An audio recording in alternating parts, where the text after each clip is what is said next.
Assalamualaikum warahmatullahi wabarakatuh.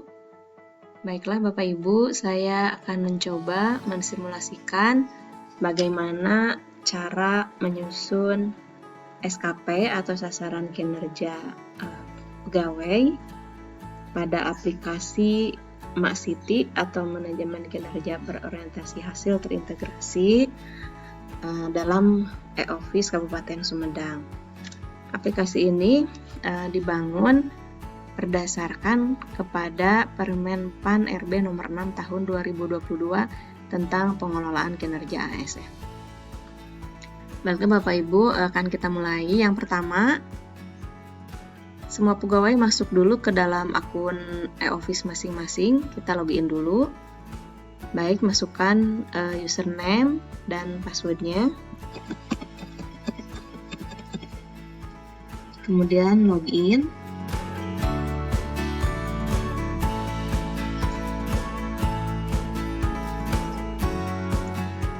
Nah, setelah login, kita coba cari di dashboard sebelah kiri.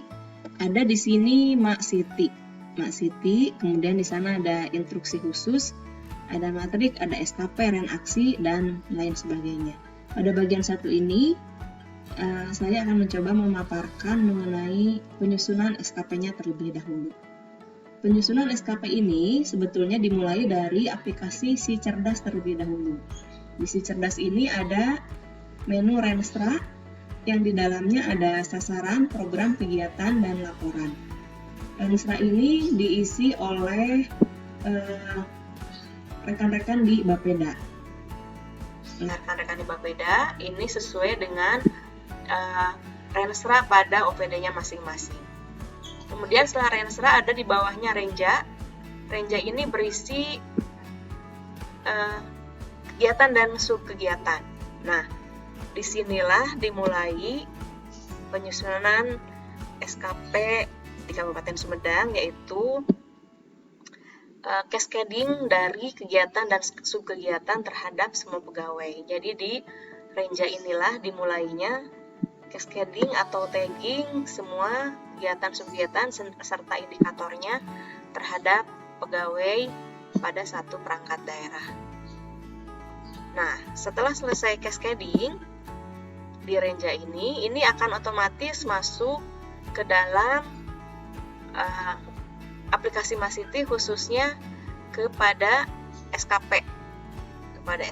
Jadi nanti otomatis ini pada saat pegawai akan membuat SKP,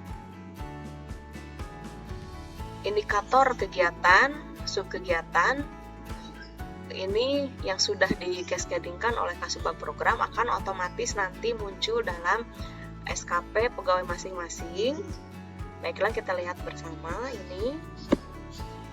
Nah, seperti ini di kinerja utamanya.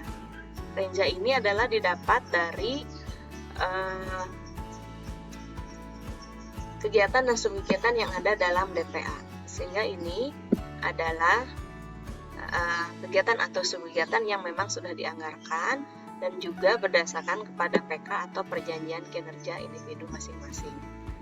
Baik, setelah masuk ke dalam menu SKP, kita coba lihat sebelah kiri, ini ada pegawai yang dinilai, ini contohnya saya.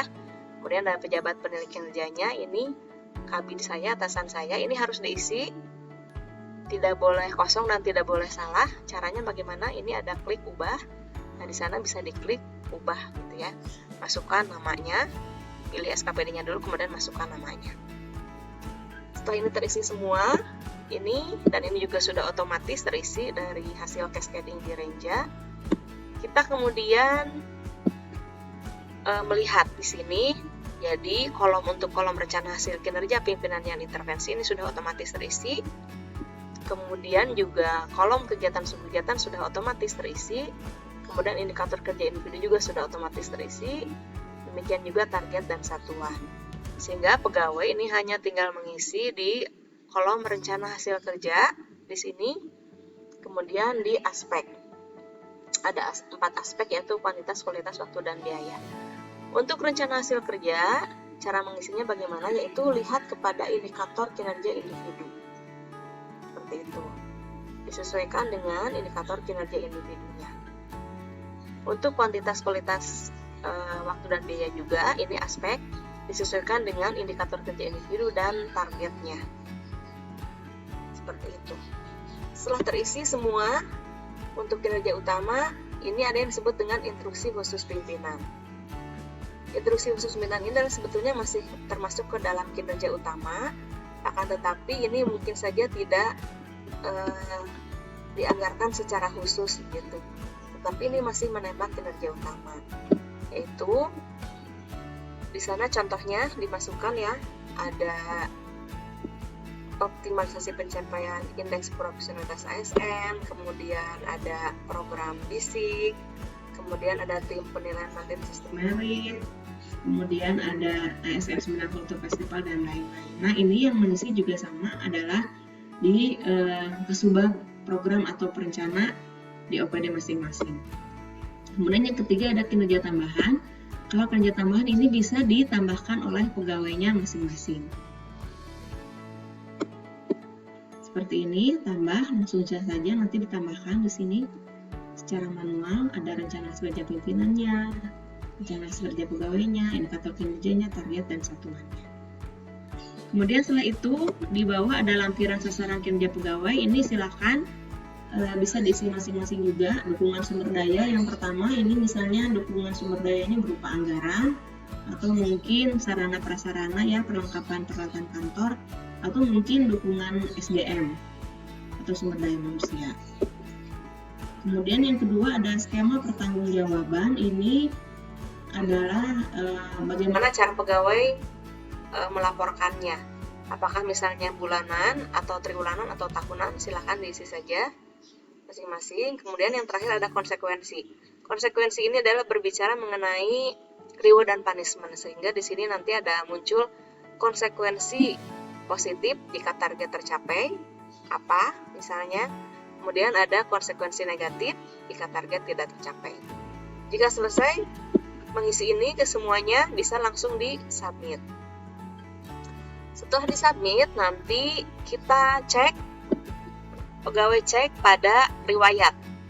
Setelah disubmit nanti ini akan masuk kepada akun e-office atasan atau pejabat penilai kerjanya masing-masing. Kemudian kita cek untuk melihat statusnya apakah sudah diverifikasi atau belum oleh atasannya. Nah, apabila sudah biru seperti ini berarti sudah diverifikasi oleh atasannya. Baik, kita coba lihat. Ini contoh SKP yang sudah disusun ini tahun 2000 untuk tahun 2023. Baik, ini adalah SKP saya untuk tahun 2023. Jadi ada 3 kinerja utama, ada 9 instruksi khusus pimpinan dan 1 kinerja tambahan. Sedangkan untuk perilaku kerja ini sudah otomatis oleh sistem dimasukkan. Tadi lampiran sasaran kerja pegawai juga sudah kita ketik ya, sudah kita ketik secara manual.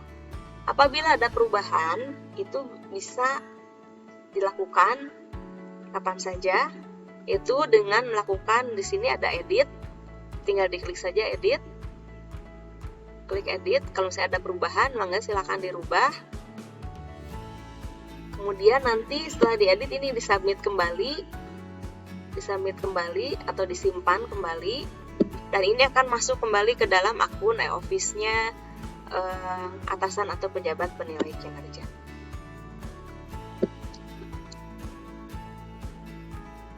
Baik, itu untuk penyusunan SKP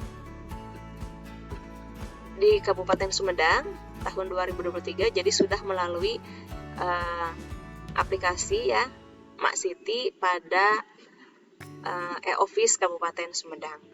Baik, itu yang dapat saya sampaikan untuk bagian pertama ini, yaitu penyusunan SKP atau sasaran kinerja pegawai di Kabupaten Sumedang. Terima kasih atas perhatiannya. Assalamualaikum warahmatullahi wabarakatuh.